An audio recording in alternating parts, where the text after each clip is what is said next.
नमस्कार.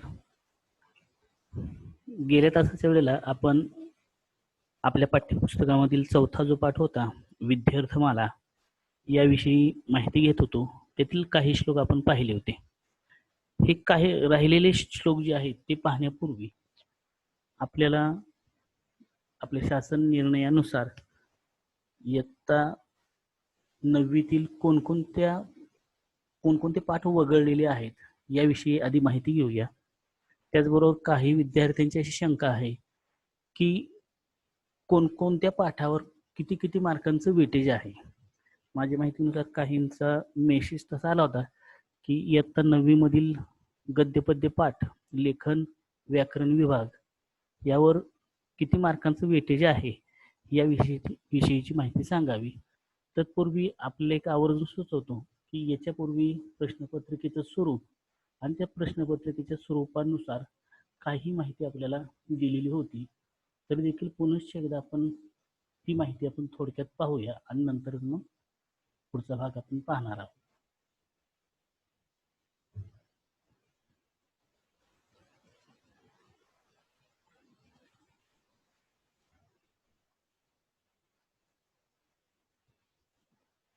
ही माहिती घेत असताना आपल्याला सध्याच्या कालावधीमध्ये कोरोनाच्या परिस्थितीमध्ये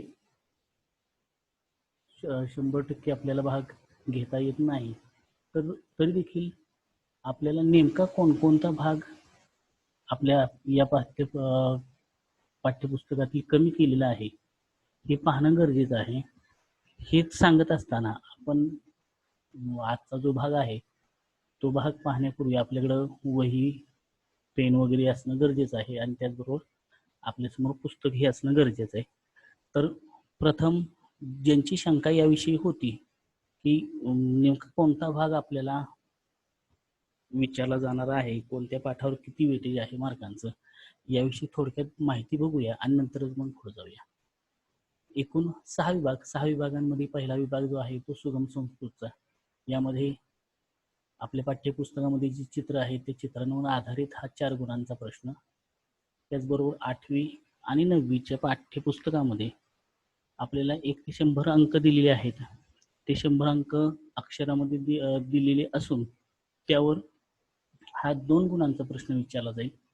म्हणजे संख्या दिली जाईल ती अक्षरामध्ये लिहायची किंवा अक्षरामध्ये असेल ती अंकामध्ये लिहायची. त्याचबरोबर समयस्तंभ मेलनम ते आपल्या पाठ्यपुस्तकामध्ये अगदी प्रारंभिक समय बोध यावर माहिती दिली आहे.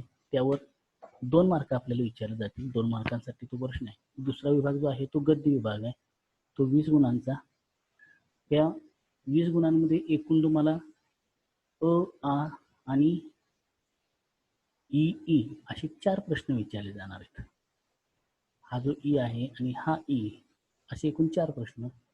त्यामध्ये पहिला आणि दुसरा जो प्रश्न आहे म्हणजे त्यातील उपप्रश्न अ आकडा आणि आ आकडा हा याच्यासाठी प्रथम सत्रासाठी 1, 3, 5, 6 हे पाठ नियोजित आहेत. तर द्वितीय सत्रामध्ये 10, 11, 12, 15 हे पाठ नियोजित आहेत. आणि या पाठांमधील या नवीन नियमानुसार कोणते पाठ वगळण्यात आलेले आहेत याविषयीची माहिती आपण पाहणारच आहोत. त्यावर ज्या कृती आहेत या 2 प्रश्नांसाठी उपाकड्यांसाठी त्या कृती याप्रमाणे दिलेल्या आहेत. हा भाग आपल्या विद्यार्थ्यांपर्यंत पोहोचलेला आहे. आपण ही जी आहे ती PDF फाईल तुम्हाला पाठवलेली होती. ज्या विद्यार्थ्यांना ही PDF फाईल पाहिजे असेल त्या विद्यार्थ्यांनी तसा मेसेज दिला तर ही फाईल पुन्हा पाठवली जाईल. ह्या कृती आहेत आणि ह्या कृतींबरोबर ई आकडा जो आहे तो माध्यम भाषेया सरलार्थम लिखत. यामध्ये प्रथम सत्रासाठी 8वा पाठ आहे आणि द्वितीय सत्रासाठी 16वा पाठ आहे. ज्या कोणी ही शंका विचारलेली त्यांनी हे आवर्जून लक्षात ठेवा. हे वेटेज आहे. प्रत्येक पाठ सांगून त्यावर किती गुणांचं वेटेज असेल याविषयी माहिती न घेता की कोणता पाठ कोणत्या विषय भागासाठी आहे, कोणत्या विभागामध्ये विचारला जाणार आहे तो बघा.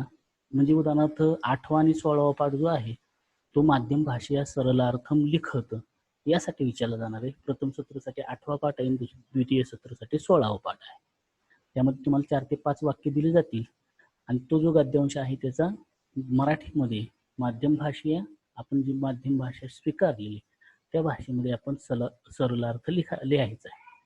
त्यानंतर माध्यम भाषा उत्तरम लिखत, हा जो भाग आहे तो केवळ स्वाध्यायामध्ये जे प्रश्न दिलेले आहेत त्यावरच आधारित तुम्हाला प्रश्न विचारले जाणार आहेत, पुस्तकाच्या बाहेरचे प्रश्न विचारले जाणार नाहीत.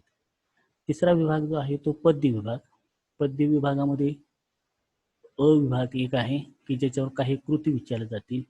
हा विभाग जो आहे तो माध्यम भाषेया उत्तरम लिखत. पहिला जो प्रश्न आहे तो पहिल्या प्रश्नासाठी खाली ह्या ज्या कृती आहेत ह्या कृती तुम्हाला विचारल्या जातील की ज्या पुस्तकामध्ये पण आपल्याला दिलेले आहेत. त्यानंतर माध्यम भाषेया उत्तरम लिखत प्रथम सत्रासाठी 7वा पाठ आहे आणि द्वितीय सत्रासाठी 13वा पाठ आहे. श्लोकान शुद्धान पूर्णांच लिखत प्रथम सत्रासाठी 4थ पाठ आणि द्वितीय सत्रासाठी 9वा पाठ आहे. माध्यम भाषेया सरलार्थम लिखत हा प्रथम सत्रासाठी 2रा 4था आणि द्वितीय सत्रासाठी 9वा आणि 14 आहे, 4 गुणांसाठी. चतुर्थ विभाग जो आहे तो लेखन विभाग आहे. लेखन विभागामध्ये आ असे 2 आकडे आहेत. हा 9 गुणांसाठी आहे. त्यामध्ये पहिला प्रश्न जो आहे तो धातूनाम अव्ययानामचे उपयोगम कृत्वा वाक्य निर्माणम कुरुत. यामध्ये विशिष्ट आपल्या पाठ्यपुस्तकामध्ये विशिष्ट पानावर हा भाग दिलेला आहे, तो आपण एकदा पाहिलेला आहे. त्याच्याविषयी माहिती परत एकदा आपण पाहणारच आहोत. नंतर संस्कृत अनुवाद याच्यासाठी और विचारला जाईल. आणि हा आकडा जो आहे तो आकडा मंजुषातः उचित शब्द ही रिक्त स्थानाने पूरयित्वा निबंधम पुनर्लिखत याविषयीची माहिती आपण एका तासाला घेतलेली आहे. की त्यामध्ये आपल्या पाठ्यपुस्तकामध्ये जे काही निबंध दिलेले ते निबंध न लिहिता निबंधावर आधारित काही वाक्य दिलेले आणि ती वाक्य आपण रिकाम्या जागा भरून म्हणजे पृष्ठ क्रमांक 19-20 या पृष्ठावर जे भाग दिलेला आहे तो आपल्याला या प्रश्नासाठी विचारला जाणार आहे. 5वा विभाग आहे तो भाषाभ्यास. भाषाभ्यासामध्ये एकूण 4 तालिका आहेत. त्यामध्ये नामतालिका, सर्वनाम तालिका, क्रियापद तालिका. प्रथम सत्रासाठी पृथक्करणामध्ये विचारले जाईल आणि द्वितीय सत्रासाठी मात्र धातू साधित तालिका आपल्याला विचारली जाणार आहे. त्यानंतर हा आकडा योग्य रूपांचा वापर करा, समास विग्रह, समास तालिका विचारली जाईल याविषयीची माहिती. आता इथं पूर्णपणे प्रश्नपत्रिकेचं स्वरूप काय सांगितलं जाणार नाही, परंतु कोणत्या पाठावर किंवा कसा वेटेज आहे याविषयी आपण या इथं माहिती घेतलेली आहे. 6वा विभाग आहे तो अपठित आहे. तो अपठित गद्य आणि पद्य उतार यांच्याबद्दल या कृती आहेत.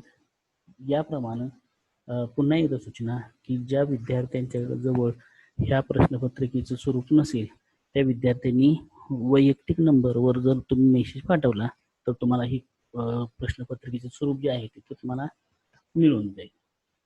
आज आपण शासनाच्या निर्णयानुसार आणि कोरोनाची ही परिस्थिती पाहून शालेय कामकाजाचं दिवस जे आहेत ते आपल्याला पुरेसे न पडल्यामुळं आपण आपल्या पाठ्यपुस्तकातील कोणता भाग वगळण्यात आलेला आहे तो आपण पाहूया.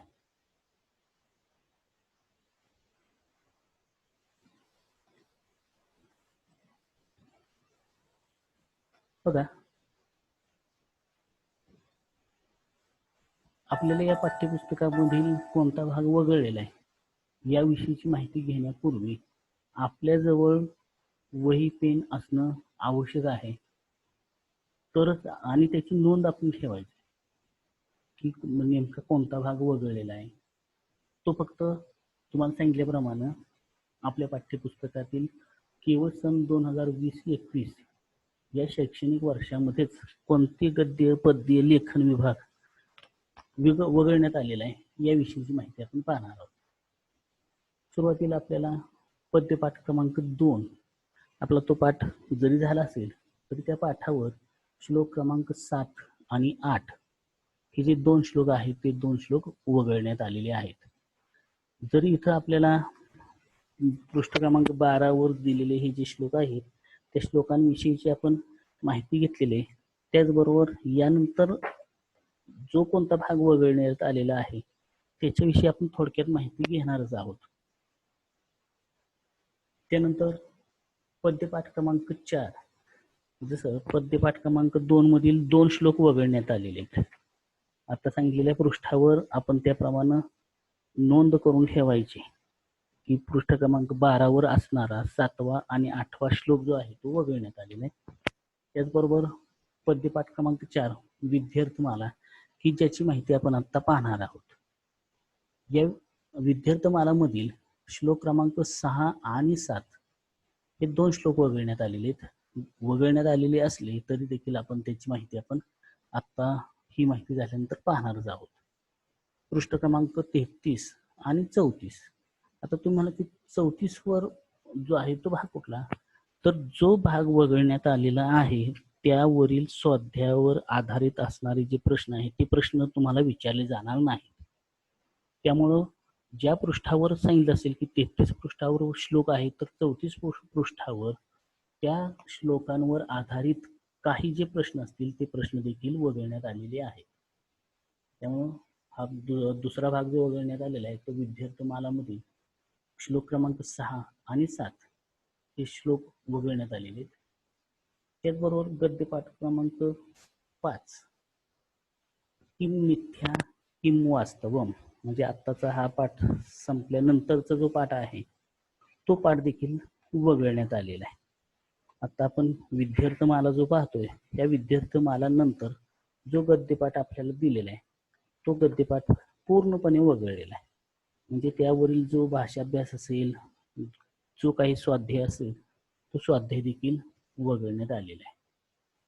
पृष्ठ क्रमांक 36 आणि 37 यावर हा पाठ आहे. त्यानंतर पद्यपाठ क्रमांक 7. पद्यपाठ क्रमांक 7 जो आहे तो म्हणजे योगमाला. हा जो योगमाला पाठ होता तो योगमाला पाठ आपल्याला कंठस्थी करणार्थ नव्हता. हा केवळ सरळ अर्थासाठी विचारला जाणार होता. तर त्यासाठी असणारे जे काही श्लोक आहेत, एकूण तुम्हाला त्यामध्ये 7 श्लोक आहेत, त्या 7ही श्लोक वगळण्यात आलेले आहेत.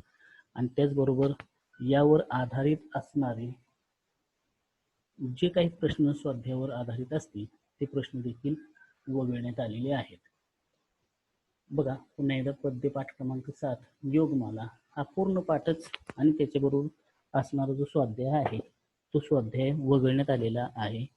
याच्यावर माहिती जी आहे ती योगांविषयी आहे. कोणकोणते आसनं केली जातात आणि ती आसनं आपल्या शरीरासाठी कशी उपयुक्त आहेत ही माहिती या पाठामध्ये दिलेली होती. त्यानंतर पद्यपाठ क्रमांक 9. पद्यपाठ क्रमांक 9 जो आहे तो म्हणजे सुक्ती सुद्धा. या पाठातील पृष्ठ क्रमांक 56 आणि 56 ते 58, जे 56 या पृष्ठावरील 7वा आणि 8वा श्लोक जो आहे, आपल्याजवळ पुस्तक असणं गरजेचं आहे. ज्यावेळी ही माहिती सांगितली जाते त्यावेळी तुम्ही पुस्तकामध्ये नोंद करायची आहे.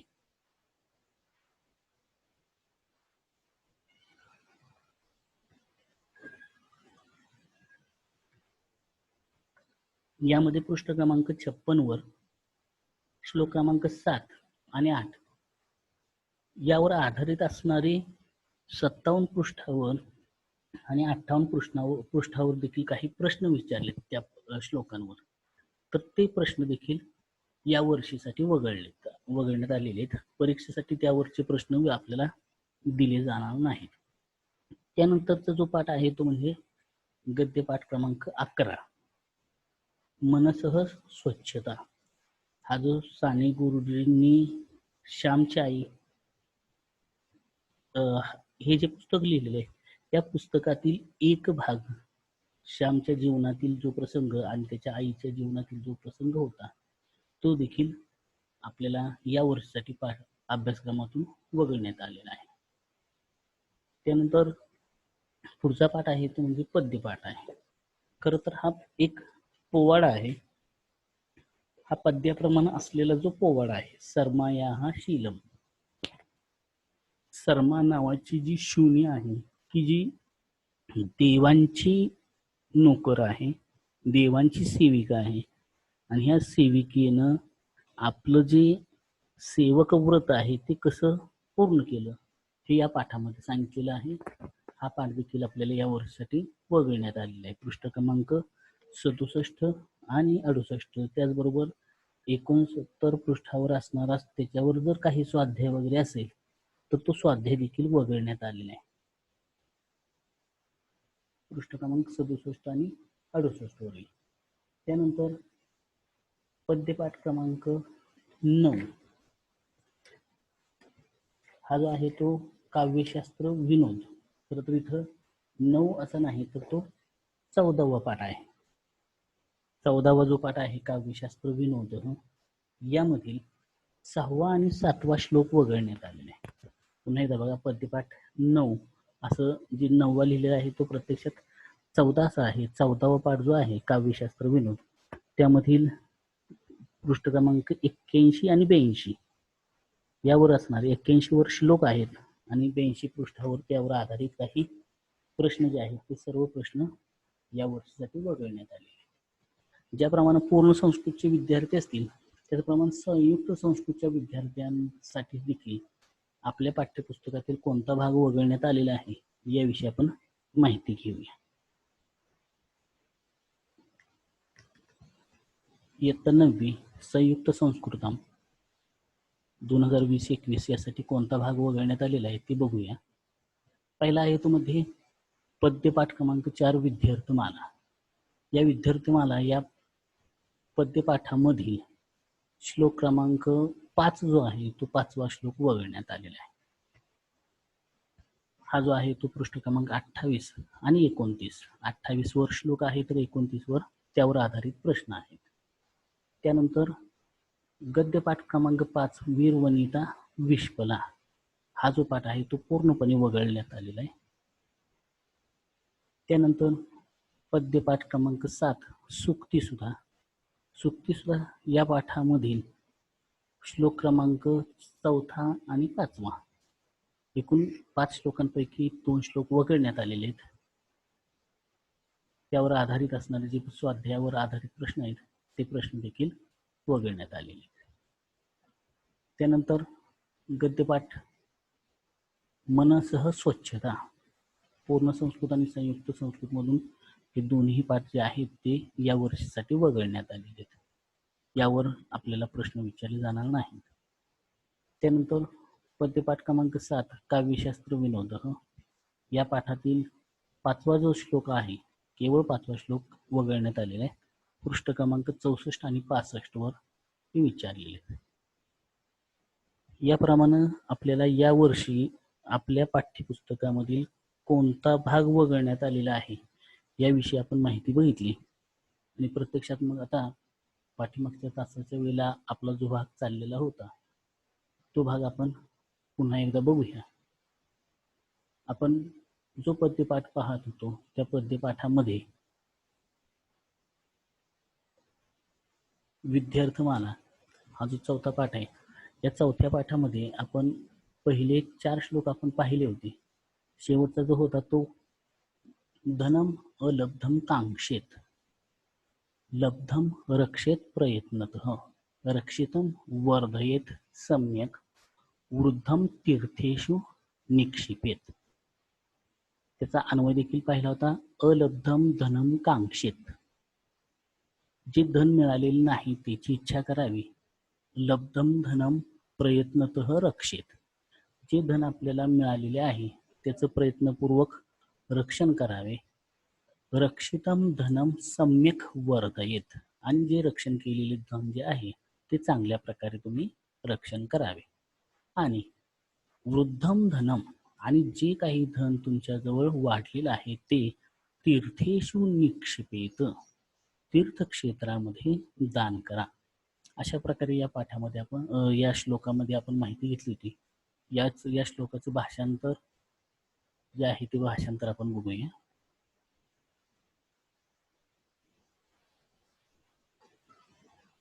न मिळालेल्या धनाची इच्छा करावी. प्राप्त झालेल्या धनाचे प्रयत्नपूर्वक रक्षण करावे.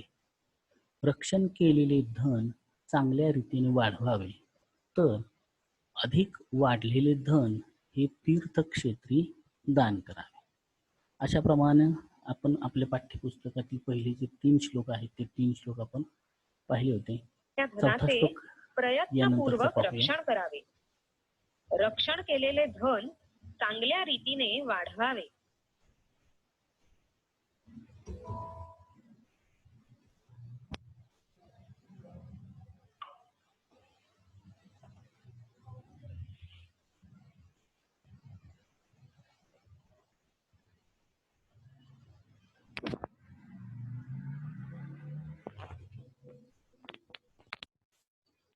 अक्रोधेन जयेत क्रोधम, असाधुं साधुना जयेत. जयेत कदर्यम दानेन, जयेत सत्तेन च अनृतम. संयुक्त शब्द एकच आहे बघा. च अधिक अनृतम, शेवटचा जो शब्द आहे तो बघा, च अधिक अनृतम. आता यामध्ये नेहमीप्रमाणे आपण हा जो पाठ ज्या गोष्टीसाठी निर्धारित केलेला आहे तो म्हणजे विद्यार्थी रूप. या श्लोकामध्ये विद्यार्थी रूप कोणतं आलेलं आहे तर जयेत. 4 रूप आलीत. जी, जय हा जो एक परस्मै पदीचा धातू आहे. आता खरं तर जी, जय हा आर्ष धातू सुद्धा आहे. आर्ष धातू म्हणजे काय, ऋषींनी रचलेलं जे वाङ्मय आहे त्या वाङ्मयामध्ये सुद्धा या धातूंचा वापर केलेला आहे. ज्या धातूंचा वापर, ज्या शब्दांचा वापर ऋषींच्या वाङ्मयामध्ये केलेला आहे अशांना आर्ष रूप असं म्हटलं जातं. ऋषींच्या वाङ्मयातील रूप म्हणून आर्ष रूप आहे. तर जयेत, जी, जय हा धातू आर्ष धातू म्हणून मानला जातो. कारण की आपण जी, जय हा जो धातू आहे तो काही ठिकाणी आत्मनेपदी चाललेला आपण पाहतो. बघा, या श्लोकामधील काही शब्दांचे अर्थ ते आपण बघूया. त्याचा सुरुवातीला अन्वय बघा. अक्रोधेन क्रोधम जयेत. बघा, पहिल्या पहिलं जे चरण आहे त्या चरणातील 4 शब्दांचा अन्वय जो आहे तो कसा आहे. अक्रोधेन क्रोधम जयेत, साधुना असाधुं जयेत, दानेन कदर्यम जयेत, सत्तेन च अनृतम जयेत. हा अन्वय व्यवस्थित लिहून ठेवायचा आहे. आपल्या पाठ्यपुस्तकामध्ये दिलेलंच आहे, आपल्याला गृहपाठ दिलेला आहे की सर्व श्लोक व्यवस्थित लिहून त्यांचा अन्वय आणि त्याचं भाषांतर जे आहे, सरळ अर्थ जो आहे तो आपण लिहायचा आहे. आता आपण यातले शब्दार्थ बघूया. क्रोधम म्हणजे राग, क्रोधेन, अक्रोधेन म्हणजे शांततेने, असाधू म्हणजे दुष्ट, कदर्यम म्हणजेच कंजूषपणा, अनृत म्हणजे खोटे. आता या श्लोकाचं भाषांतर बघा. क्रोधाला क्षमेने जिंकावे, चांगुलपणाने दुष्टाला जिंकावे, कंजूषपणाला दानाने जिंकावे, तर सत्याने असत्याला जिंकावे. परत एकदा बघा.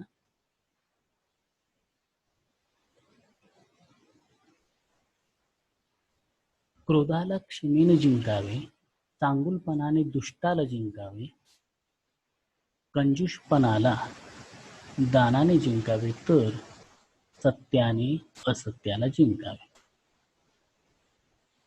त्यानंतर श्लोक क्रमांक 5 जो आहे त्या 5व्या श्लोकाबद्दल आपण माहिती घेऊया. दुःखे दुःखाधिकान पश्येत, सुखे पश्येत सुख अधिकान, आत्मानं शोक हर्षाभ्याम, शत्रुभ्याम नीव न अर्पयेत. या श्लोकामध्ये जो संधी आहे तो संधी बघा. दुःख अधिकान, दुःख अधिक अधिकान, शत्रुभ्याम अधिक इव, संधी दुसरा बघा. शत्रुभ्याम अधिक इव, न अर्पयेत, अर्पण करू नये. आता त्याचा अन्वय बघूया. दुःखे दुःख अधिकान पश्येत. दुःखामध्ये अधिक दुःख झालेल्या लोकांच्याकडे पाहावे. सुखे सुख अधिकान पश्येत. सुखामध्ये आपल्यापेक्षा ज्यांना जास्त सुख मिळालेले त्यांच्याकडे पाहावं. आत्मानं शोक हर्षाभ्याम. आपल्या स्वतःला शोक हर्षाभ्याम, अत्यंत शोक आणि हर्ष हा शत्रूंप्रमाणे आपल्याला समर्पित करू नये. अन्वय बघा. दुःखे दुःख अधिकान पश्येत. सुखे सुख अधिकान पश्येत. मानवः शत्रुभ्याम इव शोकहर्षाभ्याम आत्मानं न अर्पयेत. यामधील शब्दांचे अर्थ बघा. दुःखी म्हणजे दुःखामध्ये, दुःख या शब्दाची सप्तमी विभक्ती आहे. आत्मान म्हणजे स्वतःला, सुखे सुखामध्ये. आता याचं भाषांतर बघूया.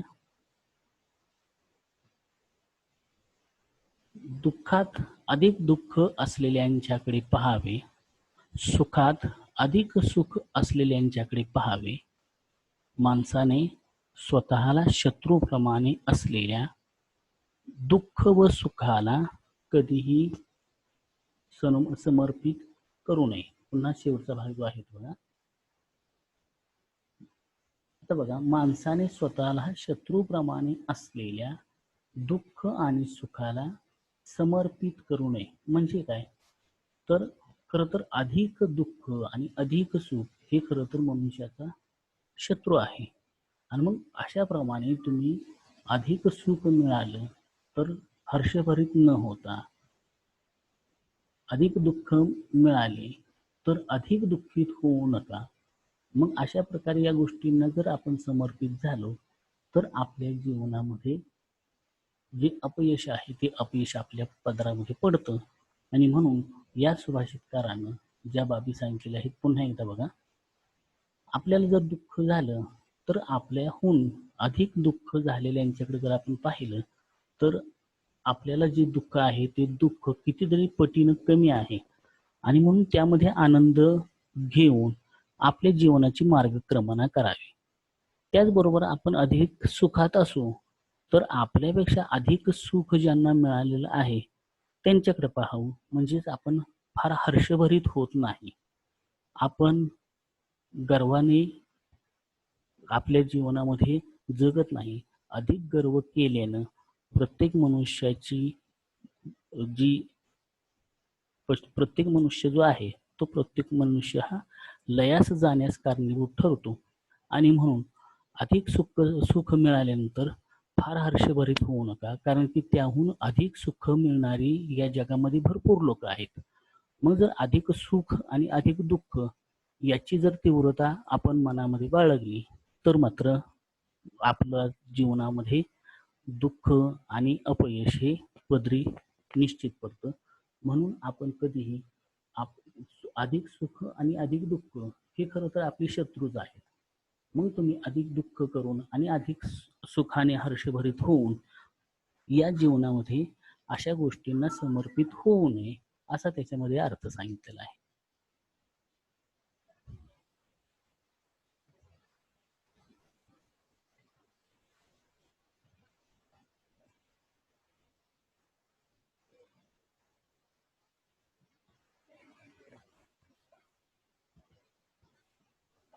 त्यानंतर पुढचा जो श्लोक आहे तो श्लोक बघा. प्रत्यहं प्रत्यवेक्षेत नरश्चरित आत्मनः किन्नु मे पशुभिः तुल्यं किं नु सत्पुरुषैः इति. संयुक्त शब्द जे आहेत ते बघा. प्रत्यहन, प्रति अधिक अहन, प्रत्यवेक्षेत हे विद्यार्थी रूप आहे बघा. प्रति अधिक अव अधिक ईक्ष धातूचं ते रूप आहे. ईक्ष ईक्षते एक आत्मनेपदीचा धातू आहे, त्यामुळे तिथं तचा पाय मोडलेला नाही. त्यानंतर नरह अधिक चरितम अधिक आत्मनः. पुन्हा एकदा संधी बघा. नरह विसर्गाचा श झालेला आहे. विसर्गाच्या पुढे च किंवा छ आल्यास त्या विसर्गाचा श होतो, म्हणजे तिथं श झालेलं बघा. चरितम म आणि त्यामध्ये आ मिसळला आहे. म हलंत आहे अधिक आ स्वर म्हणून तिथं मा झालेला आहे. त्यानंतर किन्नू 2 वेळा शब्द आहे बघा, किन्नू. तर यामध्ये व्यंजन संधी आहे बघा. व्यंजन संधी कसा होतो? किम अधिक नु. बघा संधी कसा आहे तो, किम अधिक नु. त्यानंतर पशुभिही अधिक तुल्य. इथं पुन्हा एकदा विसर्ग संधीचा नियम आहे. विसर्गाचा स होणे. नियम कसा आहे बघा, विसर्गाच्या पुढे त किंवा थ आल्यास त्या विसर्गाचा स होतो. भी या शब्दाच्या पुढे विसर्ग आलेला आहे आणि पुढे त आलेला आहे म्हणून त्या विसर्गाचा स झालेला आहे. इथं मग सांगितल्याप्रमाणे व्यंजन संधी किम अधिक नो असा संधी आहे. त्यानंतर शेवटचा शब्द बघा, सत्पुरुषय रीती. सत्पुरुषय ही शै याच्या पुढे विसर्ग आहे आणि पुढे ई स्वर आहे.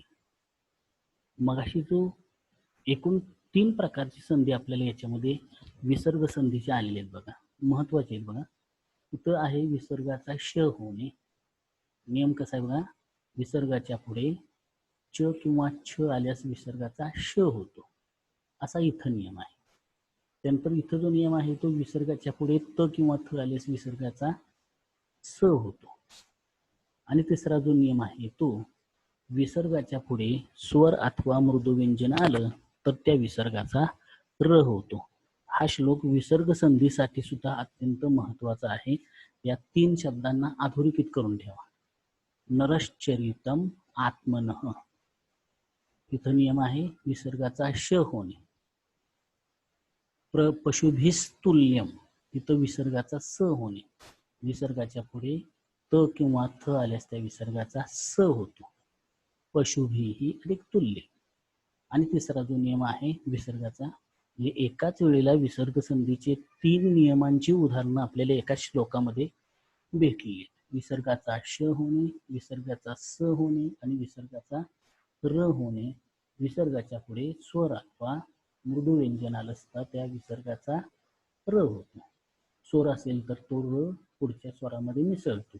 पुढे ई आल्यामुळे त्या विसर्गाचा र जो झालेला आहे तो र अधिक ई बरोबर री झालेला आहे. संधी बहुतेक लक्षात आला असेल. 3ही संधी व्यवस्थित बघा विसर्ग संधीचे. आता यानंतर आपण यामध्ये असणारा जो अन्वय आहे तो अन्वय बघूया.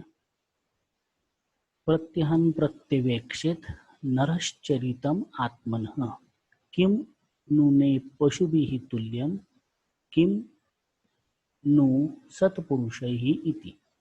अन्वय बघा, नरः आत्मनः चरितम. आत्मनः, आत्मनः मध्ये मूळ शब्द आहे आत्मन. हा अनंत आहे, म्हणजे आपल्याला गेल्या वर्षी स्वरांत शब्द होते, हा जो आहे तो व्यंजनांत शब्द आहे. आपल्याला जर ह्या रूप ह्याच्यावरती विचारलं जाणार नाही तरी देखील लक्षात ठेवा ते अनंत पुल्लिंगी नामाचं षष्ठी विभक्तीचे एकवचन आहे. चरित म्हणजे स्वभाव. प्रत्यहन प्रत्येक वेळी, प्रत्यवेक्षेत पहावे. किम नु मे चरितम, आणि मग स्वतःला विचारावं. म्हणजे आपल्याच स्वभावाविषयी जर विचार करायचा असेल तर मग अशा वेळेला प्रत्येक वेळेला पाहिलं तर आपल्याला स्वतःला जर आपण प्रश्न विचारला की पशुभिः तुल्यम, आपण पशूंच्या प्रमाणे वागतोय. किम नु मे चरितम सत्पुरुषैः तुल्यम, की माझं जे वागणं आहे ते वागणं सत्पुरुषांसारखं आहे. पशुभिः तुल्यम व सत्पुरुषैः तुल्यम, म्हणजे पशूंप्रमाणे आहे की चांगल्या व्यक्ती, सत्पुरुष म्हणजे सज्जन व्यक्तींप्रमाणे आहे. अन्वय पुन्हा एकदा बघा. नरः आत्मनः चरितम प्रत्यहन प्रत्यवेक्षेत किम नु मे चरितम पशुभिः तुल्यम. हा प्रश्न स्वतःलाच विचारलेला आहे श्लोकाच्या आधारे बघा सुभाषितकारानं. किम नु मे चरितम सत्पुरुषैः तुल्यम. त्याबरोबर इथं देखील इति या शब्दानंतर प्रश्नचिन्ह अपेक्षित आहे की माझा जो स्वभाव आहे तो कशाप्रमाणे आहे, पशूंप्रमाणे आहे की सत्पुरुषांप्रमाणे आहे.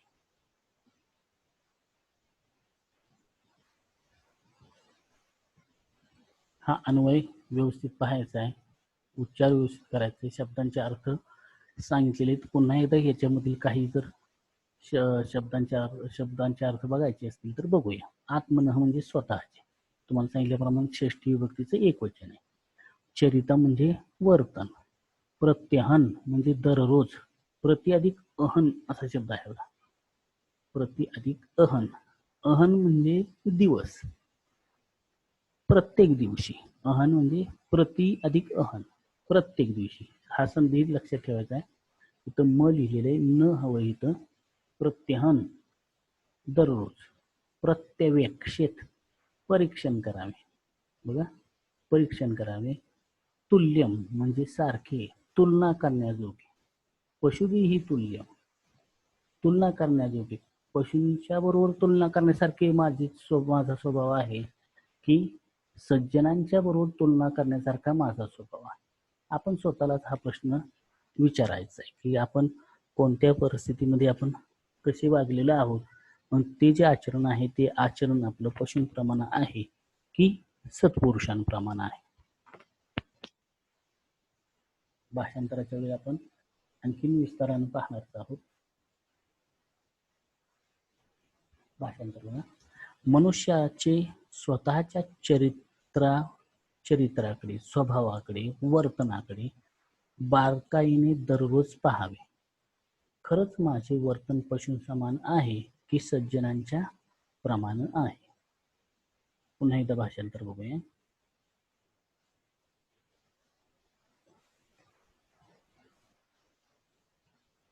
मनुष्याचे स्वतःच्या चरित्राकडे, चरित्र स्वभावाकडे, वर्तनाकडे बारकाईने दररोज पाहावे. खरंच एखाद्या प्रसंगी आपण नेमके कसे वागलेलो आहोत, मग हे जे वागणं आहे ते वागणं आपलं नेमकं कशाप्रमाणे आहे, पशूंप्रमाणे आहे की सज्जनांप्रमाणे आहे, हे आपण दररोज बारकाईने निरखून पाहावे, असा त्याचा सरळ अर्थ आहे. त्याचं नेमकं भाषांतर कसं आहे बघा. मनुष्याचे स्वतःच्या चरित्राकडे, वर्तनाकडे बारकाईने दररोज पाहावे. खरंच माझे वर्तन पशूंप्रमाणे आहे की सज्जनांच्या प्रमाणे. अन्वयानुसार परत एकदा बघा. नरः आत्मनः चरितम. मनुष्याने स्वतःकडे, स्वतःचे चरित्र, स्वतःचा स्वभाव दररोज, प्रत्यहन दररोज, प्रत्यवेक्षित दररोज बारकाईने पाहावे. मग काय पाहावे तर किम मे चरितम पशुभिः तुल्यम. माझा स्वभाव पशूंप्रमाणे आहे. किम नु सत्पुरुषैः इति, की माझा स्वभाव जो आहे तो सज्जनांप्रमाणे आहे. म्हणजे आपण दररोज आचरण करत असताना आपण कोणत्या प्रसंगामध्ये आपण कसे वागलेलो आहोत यावरून सज्जन वृत्ती आणि दुर्जन वृत्ती, मग आपण आपली ती जी वृत्ती आहे तो दुर्जनाप्रमाणे आहे की सज्जनांप्रमाणे आहे हे पाहणं आवश्यक आहे. मग जे दुर्जनाप्रमाणे आचरण असेल ते म्हणजे साक्षात पशूंप्रमाणे, आणि जे चांगलं वर्तन आहे ते मात्र आपलं सज्जनांप्रमाणे आहे असं समजावं. आणि असं जर आपण स्वतःकडेच निरखून पाहिलं, आत्मपरीक्षण केलं, तर आपल्या वर्तनामध्ये सकारात्मकता लगेच येते. आणि ही सकारात्मकता जी आहे तीच मात्र आपल्या जीवनाला यश मिळवून देणारी असते.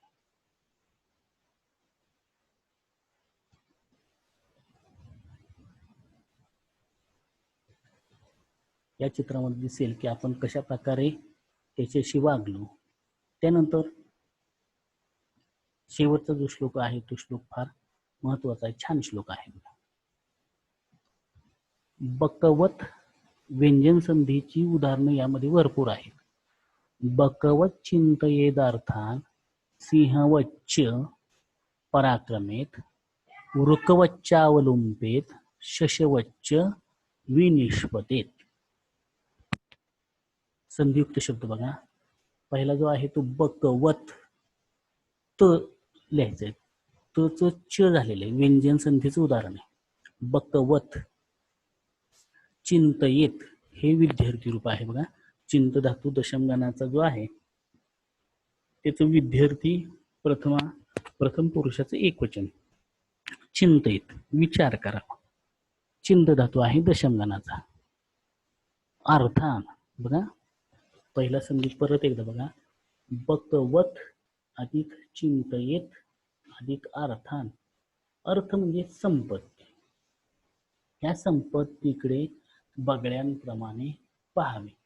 बगळा ज्याप्रमाणे एखाद्या तलावामध्ये नदी पात्रामध्ये उभा राहिल्यानंतर तिथं असणारे जे मासे आहेत ते मासे टिपण्यासाठी तो कशा प्रकारे उभा राहतो, निश्चल पद्धतीने उभा राहतो. एकटक पाण्याकडे पाहून पाण्यामध्ये असणारे जे मासे आहेत तो योग्य त्या वेळेलाच टिपतो. मग त्यासाठी त्याची स्थितप्रज्ञता, तो थांबण्याची जी पद्धती आहे तो अत्यंत शांतपणे पाहतो. आणि ज्यावेळी योग्य संधी मिळेल त्या संधीचा फायदा घेऊन तो पटकन त्यामधील तो जो मासा आहे तो मासा पकडतो. त्यासाठी तो पूर्ण पात्रामध्ये जोरानं हिंडत नाही. एकाच ठिकाणी आपलं लक्ष प्राप्त करण्यासाठी तो निश्चल उभा राहतो आणि संधी आल्याबरोबर त्या संधीचा तो फायदा घेतो. बघा बकवत चिंतयेत अर्थान. मग मनुष्याचं वर्तन सुद्धा कसं असावं संपत्तीच्या बाबतीमध्ये, तर बगळ्यांप्रमाणे की ज्यावेळेला तुम्हाला संधी मिळेल, तुम्हाला आता संधी प्राप्त झालेली आहे, तर ती संधी प्राप्त झाल्यानंतर योग्य तो मार्ग वापरून, यामध्ये आपण संपत्ती मिळवत असताना योग्य त्या मार्गाचा वापर करूनच ही संपत्ती आपण मिळवायची आहे. म्हणून इथं सांगत असताना योग्य संधीचा लाभ मिळाल्याबरोबर संपत्ती आपण मिळवावी. सिंहवत च, पुन्हा इथे व्यंजन संधी बघा. सिंहवत तचा पाय मोडायचा अधिक च सिंहवत. आता वत हा शब्द जो आहे तो प्रमाणे असं दर्शवतो. म्हणजे बकवत बगळ्याप्रमाणे, सिंहवत सिंहाप्रमाणे, वृकवत वृक, तिथं त जो आहे त्या तचं च झालेलं आहे. अवलंबित झडप घालावी. परत शशवत सशाप्रमाणे, शशवत अधिक च विनिष्पतेत. आता यामधील अन्वय जो आहे तो अन्वय आपण बघूया. बहुतेक संधी आपल्याला लक्षात आल्या असतील तरी देखील पुन्हा एकदा सांगतो. बकवत चिंतयेत अर्थान, सिंहवत च पराक्रमेत, वृकवत च अवलंबेत, शशवत च विनिष्पतेत. यामध्ये चिंतयेत, पराक्रमेत, परा अधिक क्रम धातू आहे बघा, त्याचं विद्यार्थी रूप आहे. हे चिंत धातूचं विद्यार्थी रूप, हे परा अधिक क्रम या धातूचं विद्यार्थी रूप. अव अधिक लुंप बघा, अव अधिक लुंप एक आत्मनेपदीचा आहे, त्याचं विद्यार्थी रूप आहे. विनिष्पतेत, वि अधिक निस अधिक पत, यामध्ये दोन उपसर्ग, वि आणि निस हे दोन उपसर्ग आणि पत धातू आहे. पत धातू एक परस्मैपदीचा. ही चार रूप या श्लोकामध्ये हे असणारे चार संधी आणि विद्यार्थी रूप जी आहेत ती विद्यार्थी रूप व्यवस्थित लक्षात ठेवायची.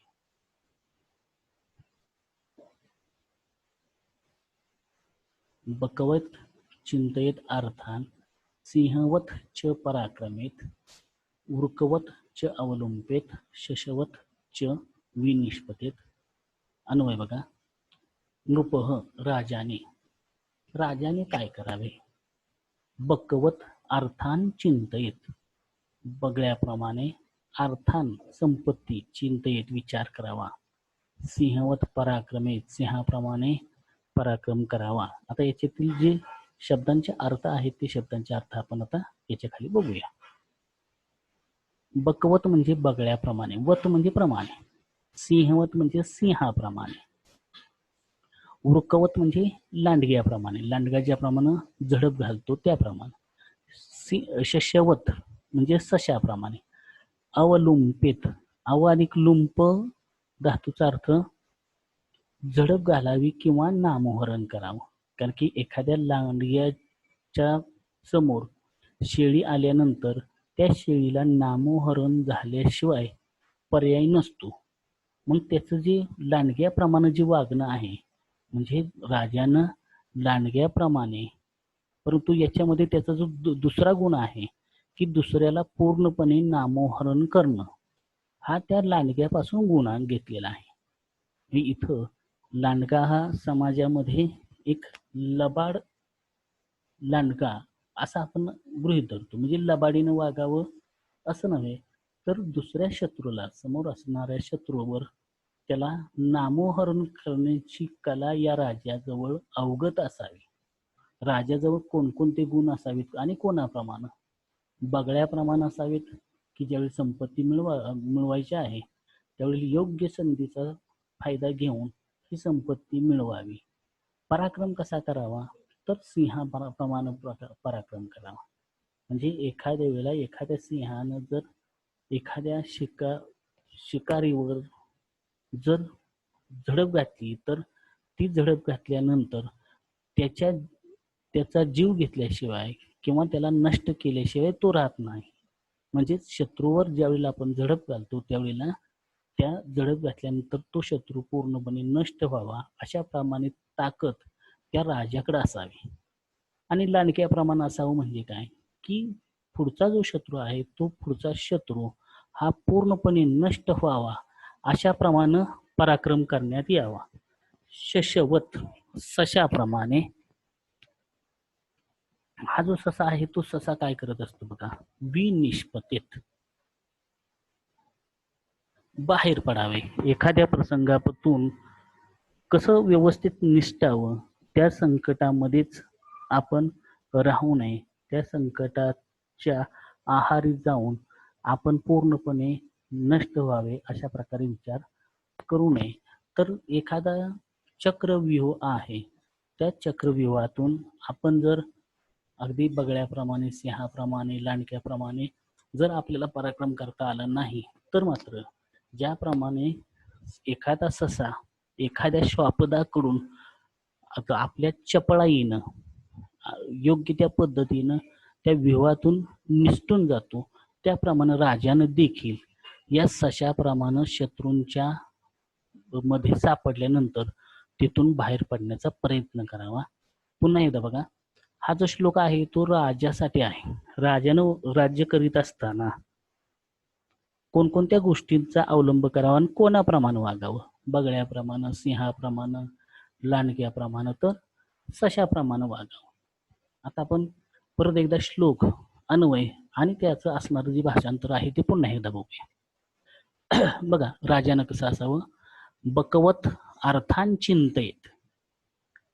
बगळा जो आहे त्या बगळ्याप्रमाणे त्याने विचार करावा, लाभाचा विचार करावा, संपत्तीचा विचार करावा. सिंहवत च पराक्रमेत, सिंहाप्रमाणे पराक्रम करावा. वृकवत च अवलंबित, एखाद्या लांडग्याप्रमाणे शत्रूला नामोहरण करावं, नष्ट करावं. तर प्रसंगी एखादा असा प्रसंग आला की ज्यावेळी सिंहाप्रमाणे पराक्रम केला तर नष्ट होऊ शकतो. लांडग्याप्रमाणे आचरण केलं तर आपण याच्यामध्ये पराभव 100% प्राप्त करू शकतो. तर बगळ्याप्रमाणे जर विचार केला तर मात्र आपला पराभव निश्चित आहे. मग अशा प्रसंगामध्ये काय करावं, तर सशाप्रमाणे वागावं. ससा ज्याप्रमाणे एखाद्या संकटातून दूर जातो, निसटून जातो, शत्रूच्या तावडीत सापडत नाही, त्याप्रमाणे एखादा असा प्रसंग आला तर मात्र राजानं सशाप्रमाणे वागावे. अशा प्रकारे हे जे सर्व श्लोक आहेत ते श्लोकांचा अर्थ आपण या ठिकाणी बघितलेला आहे.